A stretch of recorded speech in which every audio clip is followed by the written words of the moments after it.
King Bumi of Omashu. He's a master earthbender, a brilliant tactician, and the living embodiment of joyful, chaotic energy. We celebrate him as the loyal friend who waited a lifetime for the Avatar to return, keeping their bond alive across an impossible gulf of time. We see his eccentric tests and that final heartwarming hug with Aang as proof of a heroic, patient vigil. It's a testament to a friendship so strong, not even 100 years of war could break it. But what if that's not the whole story? What if the grinning, cackling king is a mask, carefully built to hide decades of profound psychological damage? What if his long wait wasn't a heroic vigil, but a lonely, agonizing descent into a very specific kind of madness? This is the story of how the trauma of being left behind and the crushing weight of survival may have twisted the boy Aang knew into the mad geniuses of Omashu.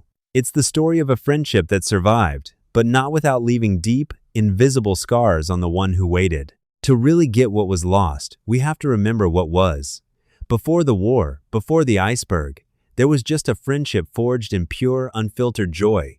In the sprawling city of Omashu, two boys, an air nomad, and a kid from the Earth Kingdom discovered a shared spirit of gleeful chaos. We see them in flashbacks, two blurs of laughter hurtling down the city's massive delivery system, a ride of their own invention. It was in these moments that Aang gave his friend a title he would carry for the rest of his life: a mad genius. It was a term of endearment, a nod to Bumi's unique way of seeing the world, a mind that didn't do straight lines, but instead saw thrilling, unconventional possibilities everywhere. Their bond was built on this.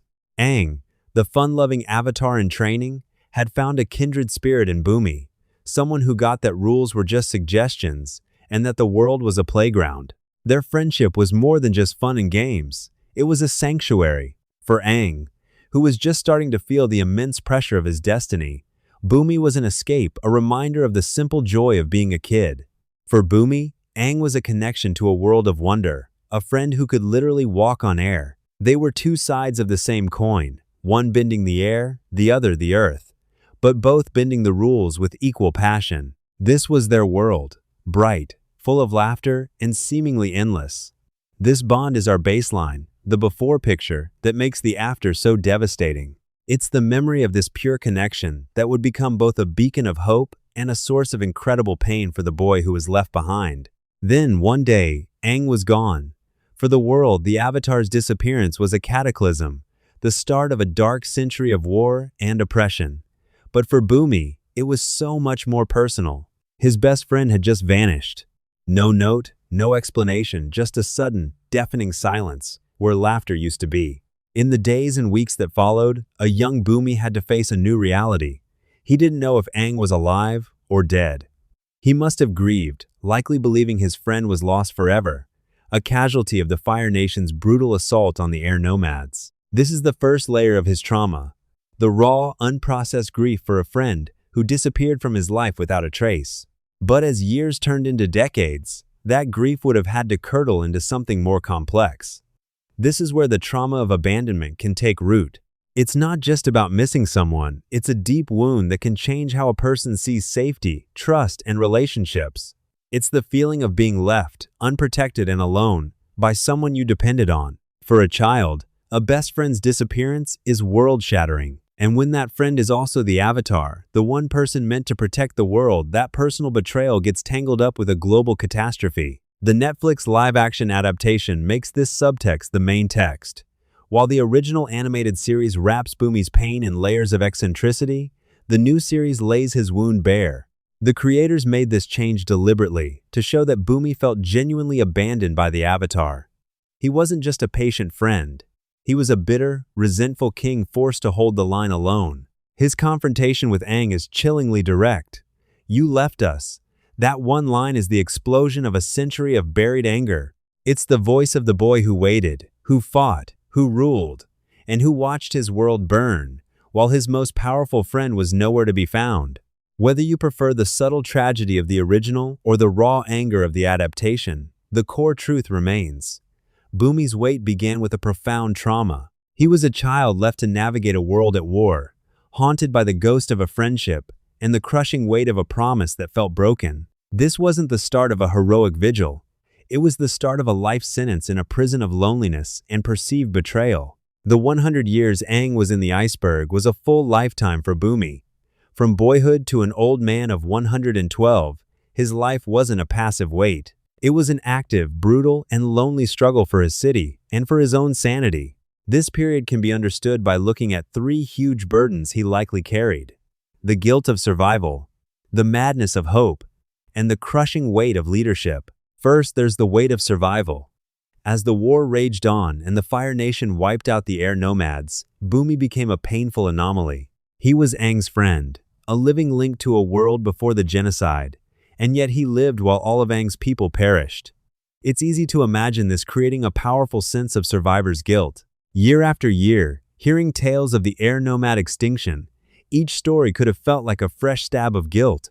Why him?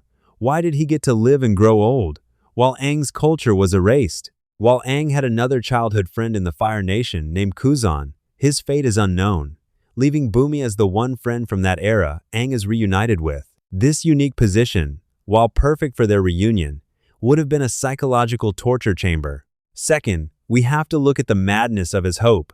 Aang called him a mad genius as a child, but over a lifetime of isolation, this playful name may have become a necessary psychological shield.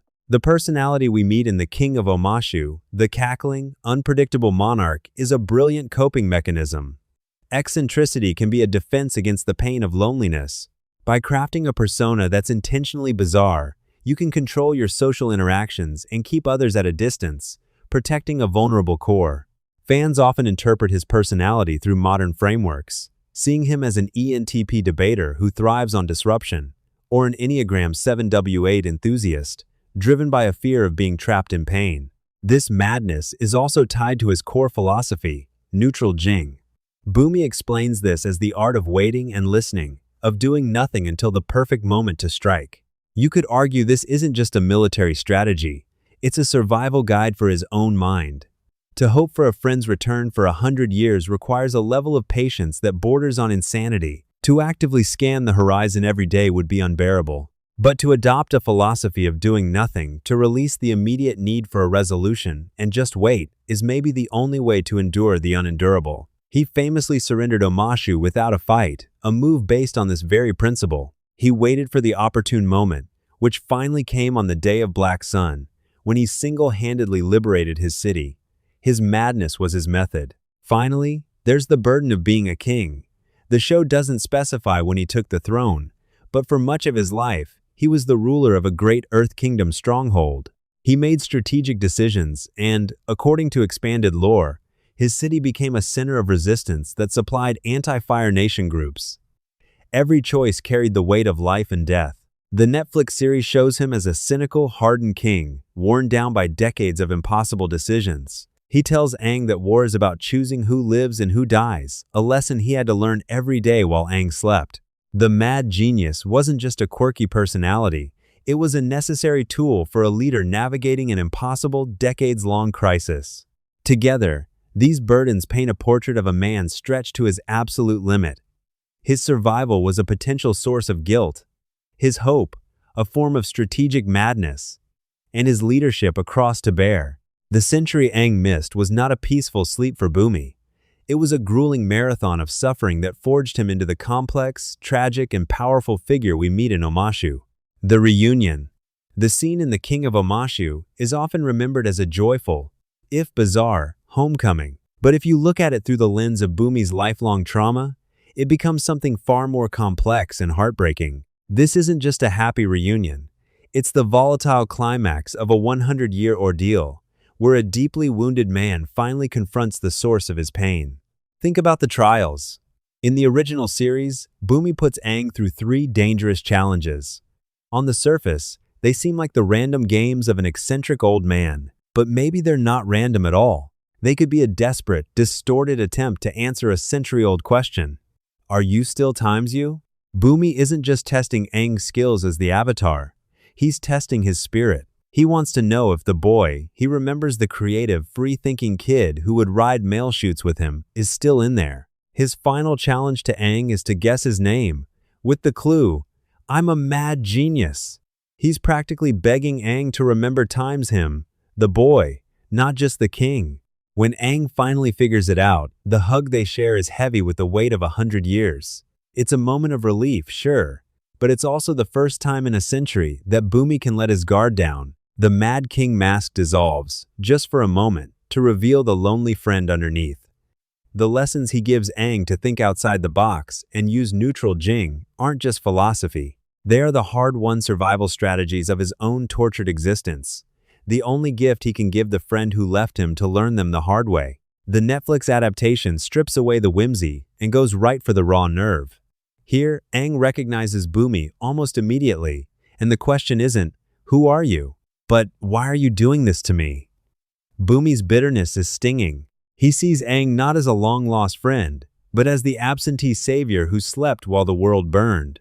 The trials here feel less like a test and more like a punishment. He forces Aang into an impossible choice, holding two massive boulders over their heads, and demanding Aang choose who to save to show him the brutal reality of war. It's a cruel, gut punch of a lesson born from a lifetime of resentment. This version highlights a painful truth. 100 years of war and abandonment broke something in Bumi. The fun-loving boy is gone, replaced by a resentful king who needs Aang to understand the exact cost of his absence. The friendship isn't instantly fixed with a hug. It's fractured, and the reunion is just the start of trying to set the bone.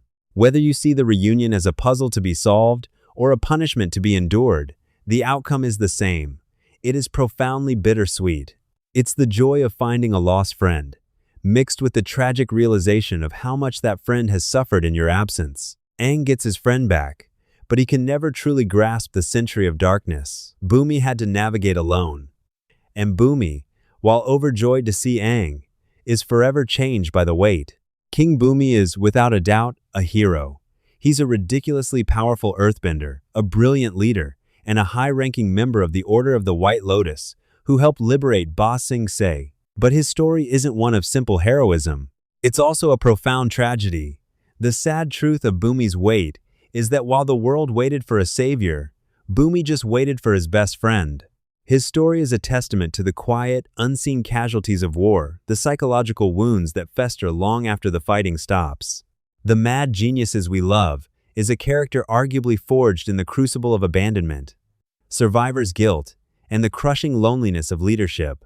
His eccentricity was his shield, his patience was his prison, and his hope was a flickering candle he had to protect for a lifetime in a storm of despair. Aang may have been the one frozen in ice, but you could say that Bumi was the one who was truly trapped. Trapped by duty, by memory, and by a friendship that asked him to endure the unendurable. And he did it. He waited.